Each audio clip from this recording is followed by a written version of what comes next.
늦었지만 국정협의회 논의의 성과는 추경을 본격적으로 추진하게 됐다는 것입니다. 우리 경제가 직면한 구조적 위기에 내란으로 가중된 민생경제 고통을 고려하면 정치권이 시급하게 해결해야 될 문제라고 생각됩니다.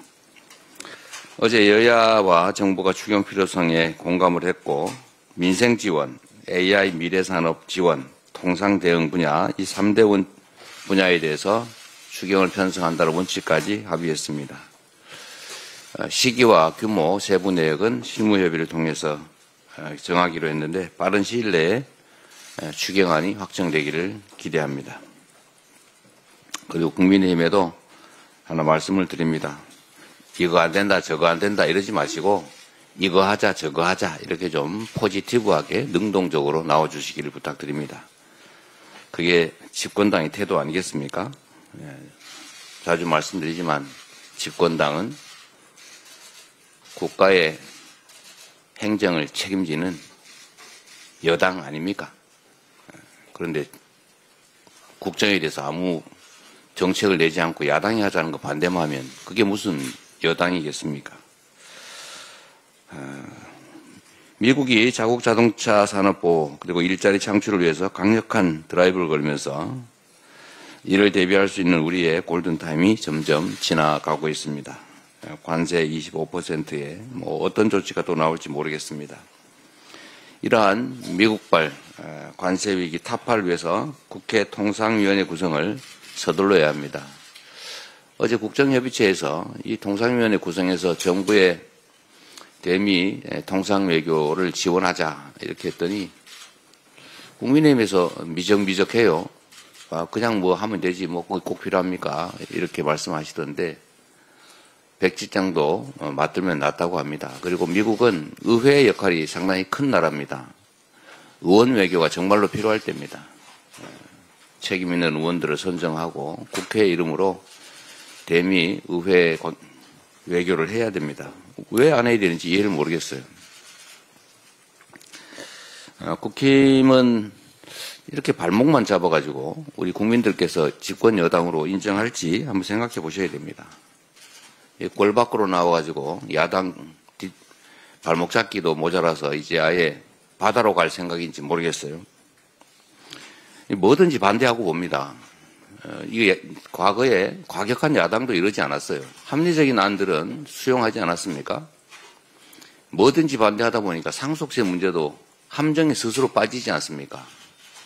28년 된 공제 기준을 좀 현실화해서 가족이 떠난 그야말로 세상을 떠난 후에 집까지 그 가족들이 떠나야 되는 이런 슬픈 현실을 왜 외면하려고 합니까?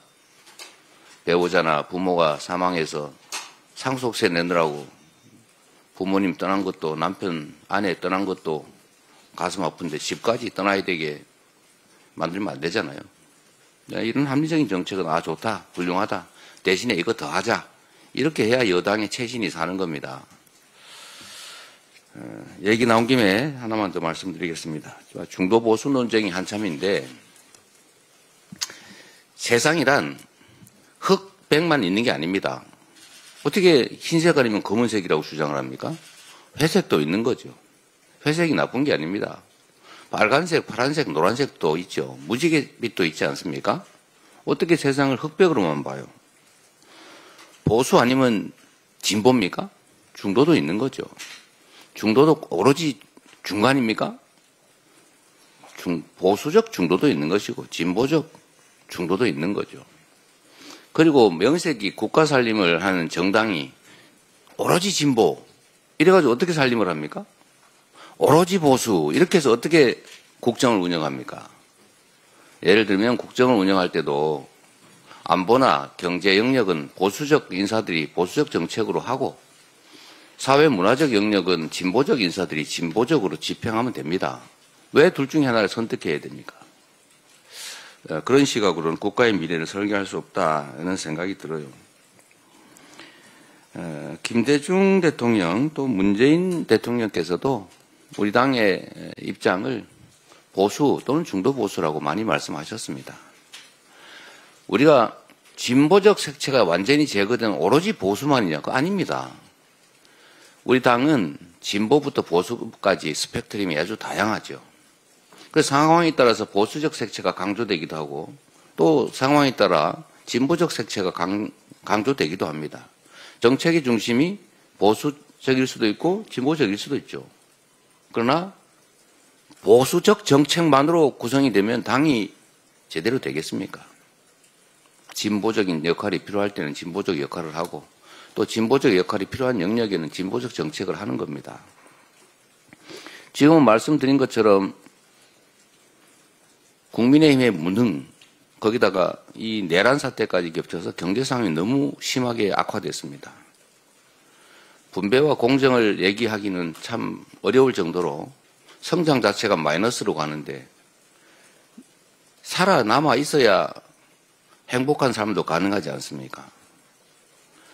진보적 정책을 기본적으로 깔고 보수적 정책도 필요하면 하는 거죠. 그러나 지금은 성장이 정말로 중요한 시기가 됐습니다. 회복이 가장 시급한 과제가 됐어요. 헌정 질서라고 하는 것은 우리가 지켜야 될 핵심적인 가치입니다. 이 헌정 질서를 합법적인 방식으로 국민의 합의를 통해서 한번 바꿔보자라고 하는 게 아마 진보적 사고겠지요. 그런데 이 헌정 질서를 국민이 합의한 최고의 질서, 가치, 헌법 질서를 통째로 부정하고 범죄적 방식으로 파괴하는 행위에 동조하는 정당이 그게 보수 정당 맞습니까? 우리 젊은이들이 쓰는 단어 중에 이런 게 있어요. 혹시 그거 아십니까, 여러분? 뜨아라고? 웃는 거 보니까 아시는군요. 뜨거운 아메리카노. 반대말이 뭐죠? 아. 그런데 뜨거운 아이스 아메리카노를 원하는 사람들이 있어요. 그렇게 말하면 안 되죠. 뜨아 이런 게 어디 있어요? 그야말로 뜨아한 거 아닙니까? 안 웃네. 이게 황당하다 그 말입니다. 형용 모순이라고 해요. 보수, 합리적인 지켜야 될 가치와 질서를 지키는 그런 정당이다를 표방하면서 핵심적인 질서와 가치를 파괴하는 이런 범죄에 동조하고 헌법을 파괴하는 행위를 옹호하는 세력이 어떻게 보수일 수가 있습니까? 그 자리를 우리 민주당이 책임을 져야 되겠죠, 이제. 말꼬투리 잡아가지고 공격한다고 본인들의 입지가 개선되지 않습니다. 정신을 차리는 게 제일 중요합니다.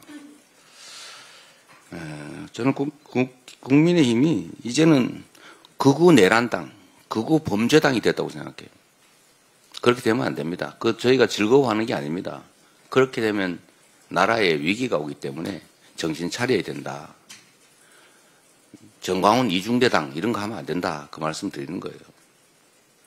그리고 우리 더불어민주당이 지금은 객관적 상황이 어려우니 가만히 있었는데 세상이 바뀌어서 내가 중간에 와 있더라. 가만히 있었더니 내가 오른쪽에 가 있더라. 세상이 그렇게 바뀔 수도 있는 거죠. 더불어민주당이 중도 보수라고 하니까 야 우리 보수 자리 뺏기는 거 아니야? 이렇게 불안하게 생각하고 이렇게 난리치지 마시고요. 생각을 바꾸고 태도를 바꾸고 정책을 바꾸고 그리고 사람도 바꾸시기 바랍니다. 이상입니다. 회의를 마치겠습니다.